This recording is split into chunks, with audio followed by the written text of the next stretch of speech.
Kementerian Kesihatan menggesa semua pihak berkuasa tempatan mengikut prosedur standard operasi SOP yang betul ketika melakukan operasi pembersihan dan nyah cemar. Ketua Pengarah Kesihatan, Datuk Dr. Nur Hisham Abdullah berkata, pihaknya akan berkomunikasi dengan agensi berkaitan supaya melaksanakan operasi mengikut garis panduan yang sebenar. Mungkin mereka laksanakan lebih awal daripada kita Kementerian Kesihatan memberi garis panduan. Contohnya menggunakan bahan-bahan kimia yang telah kita ada senarai yang telah diluluskan oleh WHO dan juga cara-cara kita nak laksanakan. Jadi ini isu pelaksanaan. Mungkin Kementerian Kesihatan kita akan ambil tindakan untuk menasihati bagaimana nak laksanakan dengan betul.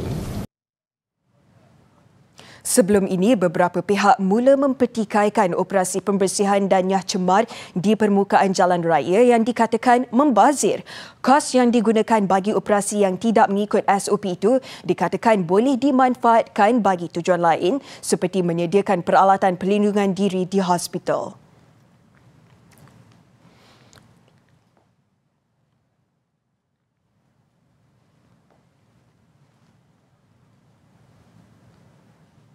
Dewan Bandaraya Kuala Lumpur perlu meneliti kesesuaian penggunaan drone bagi proses nyah cemar di ibu negara.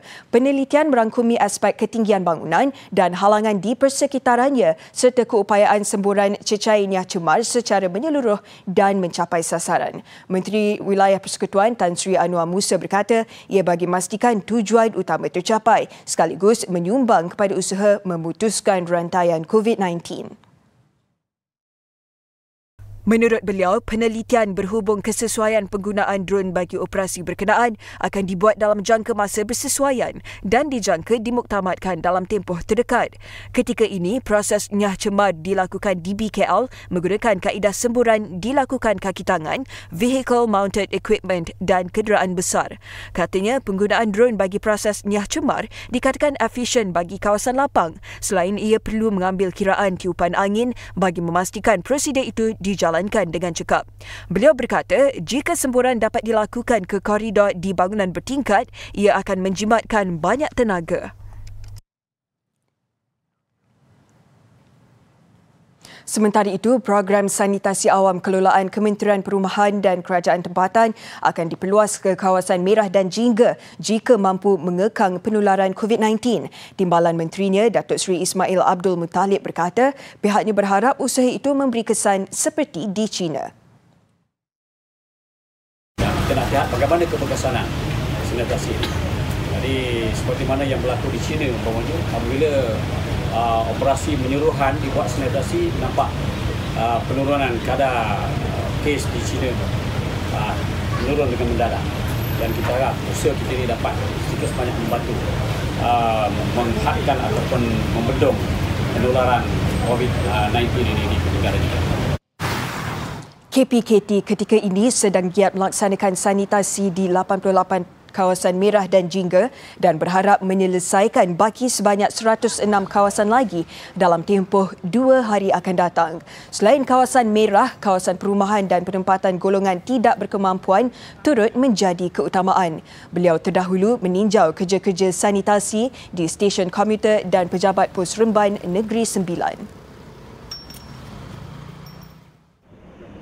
Di Sarawak, pasukan bomba dan penyelamat negeri bersiap siaga bagi operasi nyah cemar yang tertumpu di 7 kawasan dikenal pasti sebagai zon merah.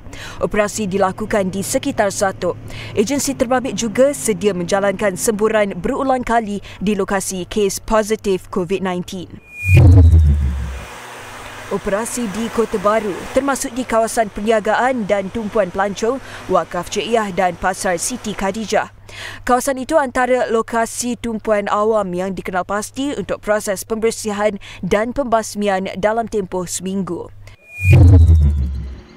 Pembasmian dan nyah cemar tidak hanya dilakukan di kawasan bandar.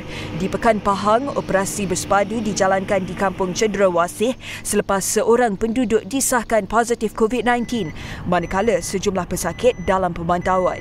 Pembersihan itu turut dilakukan di sekitar pejabat kerajaan dan pasaraya di sekitar Pekan yang mencatatkan 20 kes berkaitan. Di Melaka, 1,233 kawasan dikenal pasti untuk operasi Nyah Cemar khususnya di kawasan tumpuan awam. Ia di bawah seliaan 4 pihak berkuasa tempatan dengan kerjasama beberapa agensi yang lain. Daripada jumlah berkenaan, sebanyak 460 kawasan di bawah Majlis Bandaraya Melaka Bersejarah diikuti 256 kawasan Majlis Perbandaran Hang Tuah Jaya, 286 di kawasan Majlis Perbandaran Alu Gajah dan 231 dalam kawasan Majlis Perbandaran Jasin. Ini tempat-tempat yang ditarget ni pun yang sudah dibuat, dia pun kena buat bukan one off, dia kena buat ni rutin. Pasal kadang-kadang walaupun tempat hari ni kita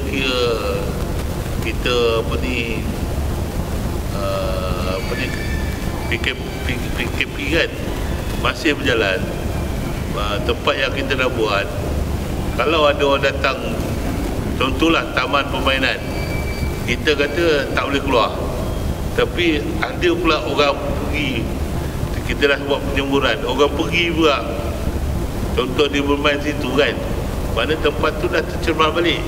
Antara kawasan yang diberi tumpuan termasuklah rumah ibadat, taman awam serta klinik kesihatan.